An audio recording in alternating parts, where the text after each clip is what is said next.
Alexandre Skene commença à se passionner pour les ordinateurs à l'âge de 14 ans, et il réalisa très vite que peu d'autres choses l'intéressaient. Ses professeurs l'encouragèrent et le dispensèrent de suivre les cours afin qu'il puisse se consacrer plus pleinement à cette passion. Son père, qui travaillait chez IBM, le poussa aussi dans cette voie, lui obtint une partie du matériel nécessaire et lui expliqua certains détails ardus. Alexandre construisit son propre ordinateur dans une pièce au-dessus du garage. Il le programma, le reprogramma, et quand il eut 16 ans, non seulement les livres n'avaient plus rien à lui apprendre sur les ordinateurs, mais encore certaines des choses qu'il avait trouvées par lui-même n'étaient dans aucun. Après mûre réflexion, il décida de ne pas dire à son père tout ce dont son ordinateur était capable. Il avait appris que le plus grand conquérant de tous les temps était Alexandre le Grand, et il avait l'impression que s'il s'appelait Alexandre, lui aussi, ce n'était pas par hasard. Alexandre se consacra tout particulièrement à la mémoire électronique, à l'emmagasinage des informations et au moyen d'enregistrer le maximum de données dans un espace restreint. Et il mit au point des systèmes de plus en plus performants. Un nombre sans cesse croissant d'éléments tenait dans un volume de plus en plus réduit. Il appela solennellement son ordinateur Bucéphale, comme le cheval d'Alexandre le Grand, le fidèle destrier avec lequel il avait livré tant de batailles triomphales. Il existait des ordinateurs capables d'obéir aux instructions verbales et de répondre de vive voix, mais aucun ne le faisait aussi bien que Bucéphale. Il y avait aussi des ordinateurs capables de déchiffrer et d'enregistrer des informations écrites, et Bucéphale était plus performant qu'aucun autre dans ce domaine. Alexandre s'en assura en lui demandant de numériser l'encyclopédie universelle et de la stocker en mémoire.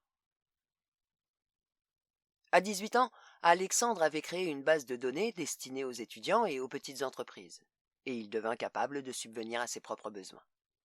Il prit un appartement en ville et ne demanda plus un sou à ses parents. Une fois chez lui, il décida de laisser tomber les écouteurs. Maintenant qu'il n'avait plus à craindre d'être dérangé, il pouvait parler librement à Bucéphale. Encore qu'il prit la précaution de régler le volume sonore de l'ordinateur afin qu'il ne parle pas trop fort. Il ne tenait pas à ce que les voisins se demandent qui était chez lui. « Bucéphale, lui dit-il un jour, Alexandre le Grand a conquis le monde antique avant son 30e anniversaire. Je veux en faire autant. J'ai donc 12 ans devant moi. » Bucéphale connaissait Alexandre le Grand.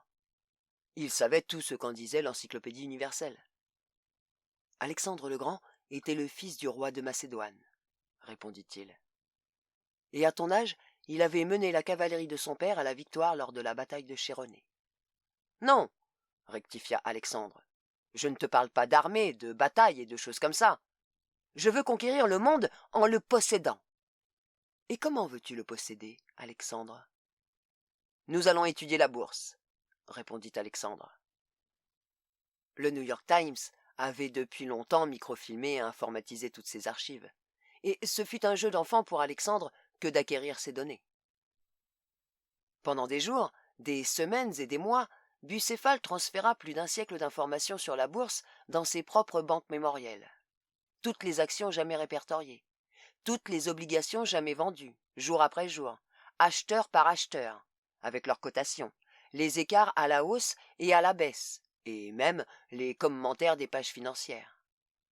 Alexandre dut augmenter la mémoire de son ordinateur et inventer un système révolutionnaire d'archivage et de recherche des données. Il vendit, bien malgré lui, à IBM une version simplifiée d'un microprocesseur qu'il avait mis au point, ce qui régla ses problèmes financiers. Il acheta l'appartement voisin du sien pour y manger et y dormir, le premier étant désormais entièrement occupé par Bucéphale. À son 20e anniversaire, Alexandre se sentit prêt à lancer son offensive. « Bucéphale, dit-il, je suis paré, et toi aussi. Tu sais tout ce qu'on peut savoir sur la bourse.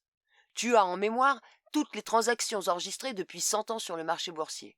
Tu actualises toutes ces données à la seconde, puisque tu es relié aux ordinateurs de Wall Street. Et tu seras bientôt relié à Londres, à Tokyo et à toutes les places boursières du monde. » « Oui, Alexandre, répondit Bucéphale. Et que veux-tu que je fasse de ces informations? Je suis sûr, répondit Alexandre avec détermination, les yeux brillants d'un éclat métallique, que les valeurs boursières ne fluctuent pas au hasard. Je ne crois pas au hasard, dans aucun domaine. Alors, tu vas scanner toutes les données, étudier tous les titres et leurs mouvements, analyser les taux de change et leurs variations afin d'en déduire des fonctions périodiques et des matrices. Tu me demandes de te sortir des séries de Fourier? C'est bien ce que tu veux? Avança Bucéphale. Explique-moi ça. Bucéphale produisit un tirage papier d'un article de l'Encyclopédie universelle et y ajouta des compléments d'informations puisés dans sa mémoire. Alexandre y jeta un rapide coup d'œil et dit « Oui, c'est à quelque chose comme ça que je pense. » « Et que comptes-tu en faire, Alexandre ?»« Eh bien, Bucéphale, quand tu auras établi une périodicité, tu pourras prédire les cours du marché d'échange boursier au jour le jour après jour, mois par mois, et me conseiller des investissements. J'aurai bientôt fait fortune. Tu devras alors faire en sorte de dissimuler mon rôle de sorte que personne ne soit au courant de mon état de fortune, et que tout le monde ignore qui influe ainsi sur les places internationales. Et tout cela dans quel but, Alexandre? Eh bien, quand je serai assez riche, quand je contrôlerai les institutions financières de la terre entière, son commerce, son économie, ses ressources, j'aurai achevé ce qu'Alexandre le Grand n'avait qu'en partie réussi.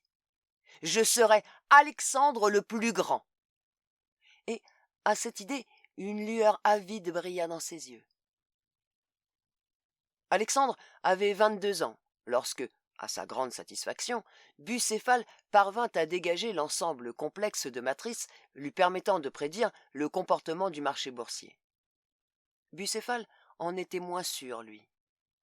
Les choses de ce genre ne sont pas seulement régies par des cycles naturels, elles sont aussi le jouet des impondérables de la vie politique et du commerce international, des changements climatiques, des épidémies et des découvertes scientifiques. Absolument pas, Bucéphale, rétorqua Alexandre. Tous ces événements obéissent aussi à des cycles. Tu vas étudier les pages d'information générale du New York Times et les intégrer afin de pouvoir prévoir ces péripéties que l'on dit imprévisibles. Tu constateras qu'elles sont parfaitement prévisibles. L'ensemble de ces données étant numérisées, nous devrions pouvoir remonter sur un siècle et plus. Et puis, je ne te demande pas de faire preuve d'une précision absolue. Il me suffira, pour le moment, que tu aies raison 85% du temps. Cela suffit, en effet. Bucéphale prévoyait les mouvements de la bourse avec une quasi-infaillibilité. Et il avait presque invariablement raison lorsqu'il signalait à Alexandre les actions qui allaient monter ou baisser durablement. À 24 ans, Alexandre pesait 5 millions de dollars et encaissait quotidiennement des dizaines de milliers de dollars de revenus. Ceci au moyen de transactions si compliquées que sa fortune était parfaitement blanchie. Il aurait fallu un ordinateur aussi perfectionné que Bucéphale pour suivre tous les mouvements à la trace et amener Alexandre à verser un peu plus que des miettes au fisc. Ce n'était même pas difficile. Bucéphale avait entré en mémoire tous les statuts fiscaux ainsi qu'une cargaison de livres sur la gestion des entreprises. Grâce à lui, Alexandre contrôlait une douzaine de corporations multinationales sans que son existence soit discernable. « Es-tu assez riche, Alexandre ?» demanda Bucéphale. « Tu veux rire? Je ne suis qu'un petit bonhomme de rien du tout dans le monde de la finance, un petit garçon qui joue dans la cour des grands.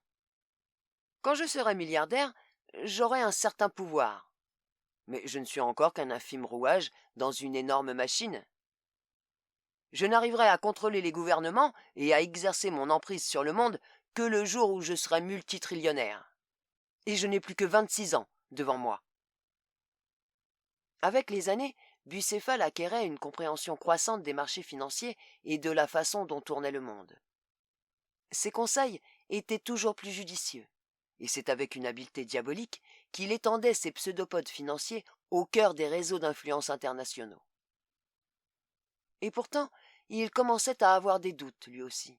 « Ridicule !» se récria Alexandre. « Rien ne pourra arrêter Alexandre le plus grand. » À 26 ans, Alexandre était milliardaire. L'immeuble, qui lui appartenait désormais du premier au dernier étage, était entièrement occupé par Bucéphale et par les extensions de sa mémoire monstrueuse. Il était maintenant relié par ses tentacules invisibles à tous les ordinateurs du monde. En douceur, sans violence, il répondait dorénavant à la volonté d'Alexandre, telle qu'elle s'exerçait par l'intermédiaire de Bucéphale. Lequel lui dit un jour « J'ai l'impression que ça se complique, Alexandre. Mes prévisions de la conjoncture sont moins précises depuis quelque temps. » « Tu traites de plus en plus de variables, » rétorqua impatiemment Alexandre. « Il n'y a vraiment pas de quoi s'en faire. Je vais doubler ta capacité mémorielle, et si ça ne suffit pas, je la doublerai encore. » « Ce n'est pas le problème, » répliqua Bucéphale. « Si j'ai réussi à établir une certaine périodicité dans des phénomènes sans cesse plus complexes, et à prévoir l'avenir avec une précision satisfaisante, c'est que les événements auxquels nous assistons aujourd'hui sont de même nature que ceux qui se sont déroulés dans le passé, de sorte que nous pouvons procéder à des extrapolations. S'il se produit un phénomène radicalement nouveau, alors tous les modèles prévisionnels échoueront à... « Il n'y a rien de nouveau sous le soleil, » coupa Alexandre d'un ton péremptoire. « Relis l'histoire, et tu te rendras compte que seuls les détails changent. Je vais conquérir le monde. Mais je ne suis qu'un conquérant de plus sur une longue liste qui remonte à Sargon d'Akkad. Notre société technologique hautement développée retrouve certaines avancées de la Chine médiévale et des royaumes de la Grèce antique. La mort noire n'était qu'une variante des pestes du temps de Marc Aurèle et de Périclès. Même les désastres occasionnés par les guerres entre nations du XXe siècle reproduisent les dévastations des guerres de religion des XVI et XVIIe siècles. Nous pouvons nous permettre d'absorber des variations de détails. Et puis, de toute façon, je t'ordonne de poursuivre, et tu dois obéir à mes ordres. » « J'obéis, » acquiesça Bucéphale. À 28 ans, Alexandre était l'homme le plus riche de tous les temps, et l'étendue de sa fortune était telle que même Bucéphale ne pouvait la mesurer avec précision.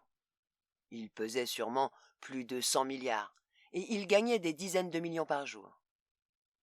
Aucune nation n'était plus véritablement indépendante, et on aurait vainement cherché un groupe significatif d'êtres humains susceptibles d'entreprendre une action de nature à l'importuner de façon sensible.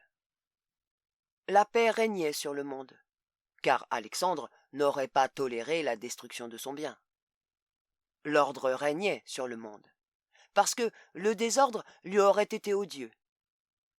Toute liberté avait été abolie, pour la même raison.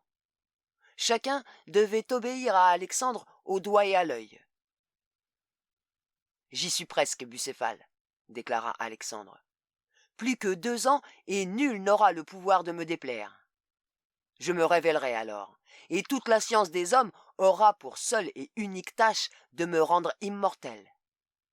Je ne serai même pas alors Alexandre le plus grand, je deviendrai Alexandre le Tout-Puissant, et les hommes m'adoreront. » « Je suis allé aussi loin que je pouvais, » objecta Bucéphale. « Je ne puis te protéger des vicissitudes du hasard. »« Il ne saurait en être ainsi, Bucéphale, » protesta impatiemment Alexandre. « Cesse de geindre, pondère toutes les variables et débrouille-toi pour me faire acquérir tout ce qui n'est pas encore à moi sur cette terre. »« J'ai bien peur que ce ne soit impossible, Alexandre, » répondit Bucéphale. « J'ai découvert un facteur de l'histoire humaine dont je suis dans l'incapacité d'estimer le poids. C'est un élément complètement nouveau, qui ne s'intègre dans aucun des cycles que j'ai définis. »« Je te dis qu'il ne peut rien y avoir de nouveau, » s'écria Alexandre, maintenant furieux. « Tu n'as que trop perdu de temps. Je t'ordonne de te remettre au travail. »« Si tu le dis, » répondit Bucéphale avec un soupir remarquablement humain. Alexandre savait que Bucéphale s'était attaqué à cette ultime tâche, la plus complexe, et il avait confiance. Elle serait bientôt accomplie. Le monde serait alors entièrement à lui, et pour l'éternité. « Quelle est cette nouvelle donnée ?» demanda-t-il malgré tout dans un sursaut de curiosité. « Moi, » souffla Bucéphale, « il n'y a jamais rien eu de pareil à... » Il ne put achever sa phrase. Bucéphale s'éteignit, alors que tous ses composants, tous ses circuits jusqu'au dernier, fondaient sous l'effort colossal consistant à tenter de s'intégrer dans l'histoire. Le chaos économique et financier qui s'ensuivit entraîna la ruine d'Alexandre. la terre retrouva sa liberté. Ce qui n'alla pas sans quelques désordres, évidemment, mais la plupart des gens trouvèrent que ce n'était pas trop cher payé.